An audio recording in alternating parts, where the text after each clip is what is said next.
Okay, so the radial nerve, the origin is the posterior cord of the brachial plexus.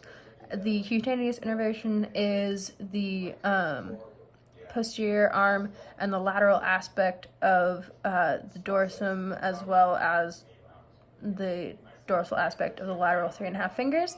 And then the motor function is the posterior arm, so the triceps and the extensors. Okay, and then the ulnar nerve, so the origin is the medial cord of the brachial plexus, and then the cutaneous innervation is the medial 1.5 fingers and associated palm area, and then the motor function is the anterior forearm, as well as the wrist flexors, and then also the finger flexors for the medial 1.5 fingers. Okay, so the axillary nerve, the origin is the posterior cord of the brachial plexus. The cutaneous innervation is just the inferior portion of the deltoid, and then the motor function is the deltoid and the teres minor. Okay, so the sciatic nerve, the origin is L4 through S3, which is the sacrolumbar plexus, I believe. And then doesn't have any cutaneous innervation, and then the motor is the posterior thigh, and so the hamstring and the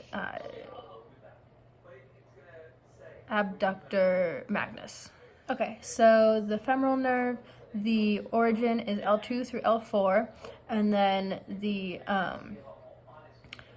cutaneous innervation is the anterior medial thigh, as well as the medial leg and foot, and then the motor function is the hip flexors and knee extensors. Okay, for the tibial nerve, its origin is L4 through S3. The cutaneous innervation is the posterior lateral leg, the lateral foot and the sole of the foot, and then the motor function is the posterior compartment of the leg, as well as the intrinsic muscles of the foot. Okay, and then for the deep peroneal nerve, the origin is L4 through S1, and then the cutaneous innervation is the triangular part between the first and second toes, and then the motor function is the anterior compartment of the leg, as well as some of the intrinsic muscles of the foot.